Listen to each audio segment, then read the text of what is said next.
Hi everyone, welcome back to my channel, Reacting Channel. I'm Dika. So, last time on Fruits Basket, Akito is a backstabber, figuratively and literally. Before I go into all of that, there were a couple of things, oh my god, after the end of the last episode, I was reeling, so there was a couple of things I forgot to actually mention or go over. But I got so caught up in the Soma drama. When is there no Soma drama? That I forgot to mention these. One thing was at the beginning of the episode, Kyo had that dream. I've got a feeling from what the inclination is that he was involved in, or somehow something to do with Honda's mother's death. I'm sure that was Kyoko Honda that we saw covered in blood, saying that I'm never going to forgive you. And then on the flip side, he saw his mother. And it's kind of weird and surprising that his mum was trying to get him. I remember back in season 2 how she was, before she went off to commit suicide, she was always, Kyo, stay inside, you can't play with anyone else. Obviously purely out of fear people were going to discover his true monstrous self. And her saying come and stay inside was resembled in the cat cabin where Kyo is meant to be spending the rest of his life. So that was that. And obviously the thing that both going back to some of the main events again from last episode was that we found out how Ren and Akira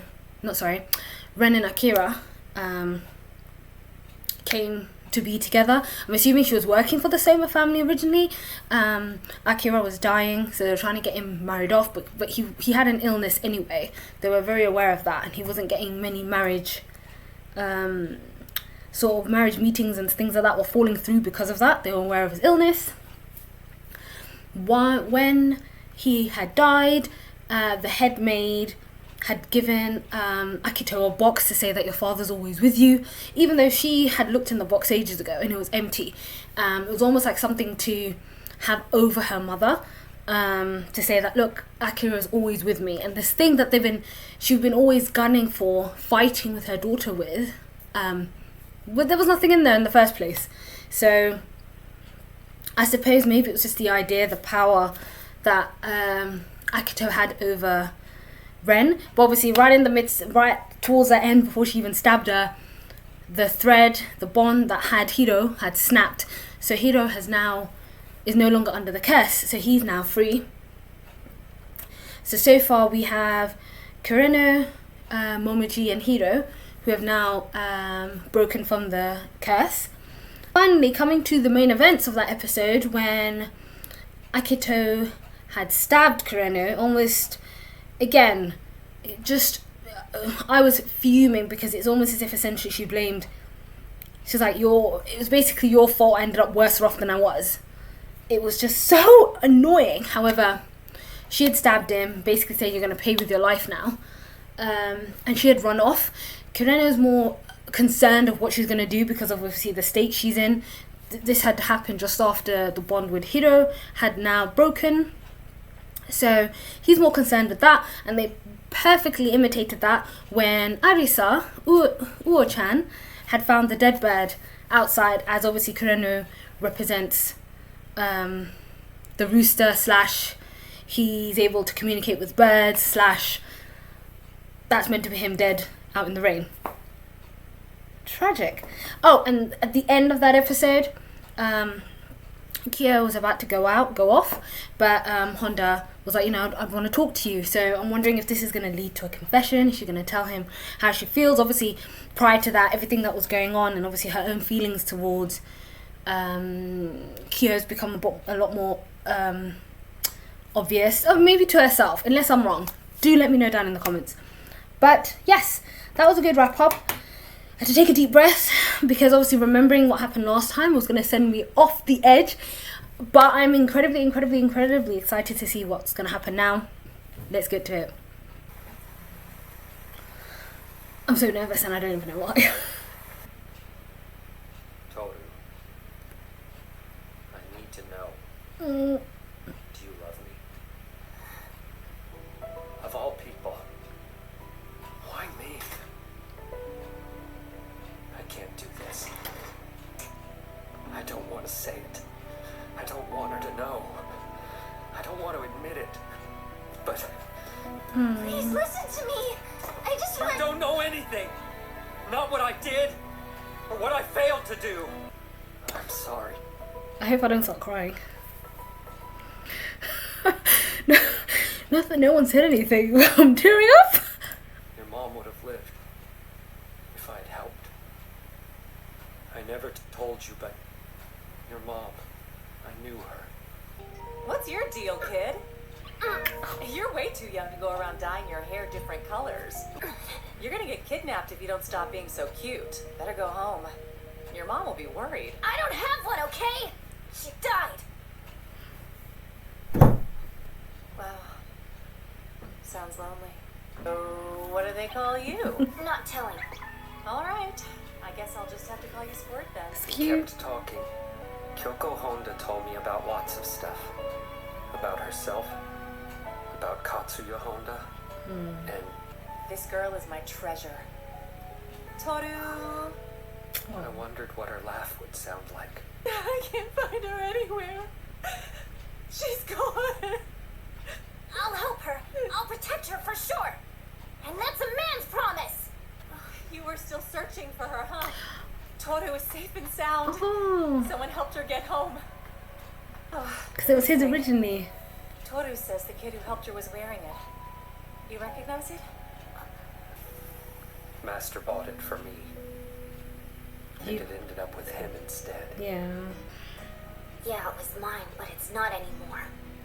Not if he's touched it. This boy helped Tohru come home safe. I don't care. He still sucks. He's not a good person. I was gonna do it. He wanted to be your The friend. bad guy, that's what you want to see. It would be a waste of a good, kind boy like you. That's just stupid. And you're a traitor. I'm holding you to it. Your promise. One day, there she was. If I grabbed her arm and pulled her back against me. But then I remembered I'm not human.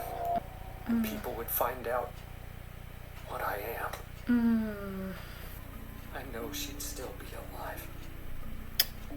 But I didn't. I weighed her life against mine. Even though I hate myself. And yet in the end, I always protect myself. It's your fault! Joe, you drove your mom to do what she did. Asshole. She's dead. It's my fault. Fuck you. Everything's my fault. Their lives. I stole them. They both died because of me. Oh crap. I forgot she's on. Honestly, I almost cried. I felt forgiven. Forgiven for existing. I thought Master was the only person in the world who would actually want me around. I watched her, sitting alone in that room. And I didn't like how lonely she looked. Are they lonely today? Are they smiling today? Oh. Kyo's has been It's looking like out for her from the something glued to my beginning. chest. She said she wouldn't forgive me. She was lying there in a pool of blood. I just stood there frozen. My mind went blank. I couldn't think. Couldn't understand. Master tried to get me to keep living. Oh. But I was so lost. I created a bad guy in my mind. And made him take responsibility. This sort of makes a lot of sense in regards to Kyo's whole mentality. How the only way he could move forward from what had happened with Tohru's mum, like she said, he created a bad guy, which was Yuki, which that's terrible. Oof. I focused on that, my hate, and used it to erase my memory of the day your mom died. And then we made a bet. Before you graduate from high school, prove you can defeat Yuki. Win, and I'll stop calling you a monster. So, I went straight to find Yuki. course, I never imagined That's I'd run into you too. That's crazy how that's how it all came Now, Kyo, full circle. I didn't mean to fall in love. And I don't want you to forgive me either. Not now. But I've got a feeling maybe you might have misheard that. Like, maybe that wasn't what she said. Won't. I can't believe she'd really tell you that. It doesn't sound like her. I don't know. Not. Kyo, please. Isn't there any way I can get you to see the truth? To accept the fact that I love you? It's true. I'm disappointed in you. Kyo, wait! Kyo, come back! I'm glad Yuki's gonna go after him, but there is like crazy Akito on the loose. Please, can someone look out for her? A few moments later. Pathetic. I was completely selfish. Oh my god. Confessed my own sins. Trampled all over your feelings. Then I ran. And you don't get the chance to see someone again. To say you're sorry. I know that. Fuck. How's that any different than knowing nothing at all?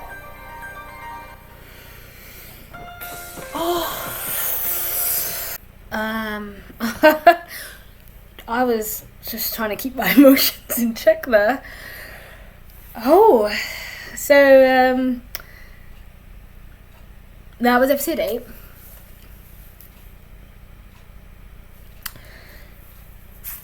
I barely wrote stuff down, but we got pretty much like a full circle of a lot of the events, including what happened with Yuki, with the hat, when Kyo and Kyoko Honda first met. He made her a promise to Kyoko's death. How Kyo ended up at the mountain. How Kyo ended up hating Yuki to that point, to that sort of blinding point.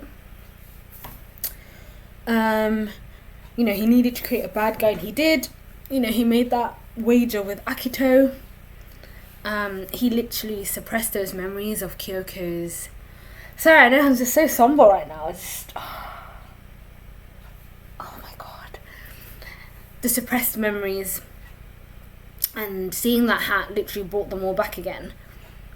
So it makes sense. A lot of it makes so much sense now that we've come full circle. Hearing Kyo's story, and when Honda finally told him that and I get it, I get it now. It was what I thought with his this makes a bit more sense. Honda has always seen her mother as the most precious thing to her, and with the guilt, I guess, comes from how could she even accept to love somebody else, because her mother was her be-all end-all, the one person she loved. And especially now, knowing the connection Kyo had with Kyoko, how he feels responsible for her death, it's just one of those things. I agree with Honda. I don't think that's what she said, I will never forgive you. I've got a feeling that's got more to do with the promise he made her to always protect Tohru, rather than I won't forgive you for not helping me. Poor Kyo, he has always felt rejected. He's always felt like nobody wanted him. And, you know, his mother felt bad for giving birth to him, and his father didn't want him. Kazuma was the only one that took him in. The other Somas showed contempt because he was the cat zodiac. And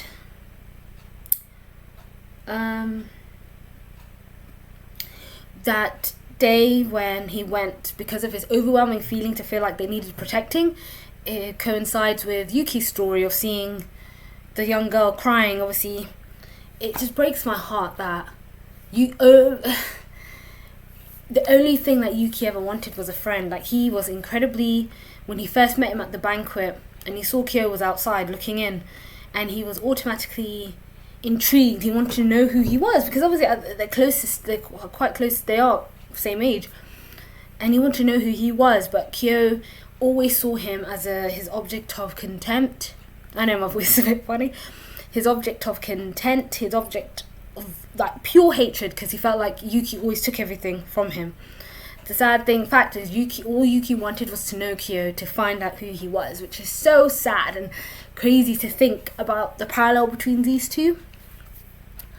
So yes, when he went to look for her, and obviously Kyoko came and said, don't worry, this young boy who was wearing this had brought her back, and then he recognized it as the hat that he had, but Yuki had touched and he no longer wanted to touch it anymore, but Yuki brought it back, so it ended up in Honda's possession.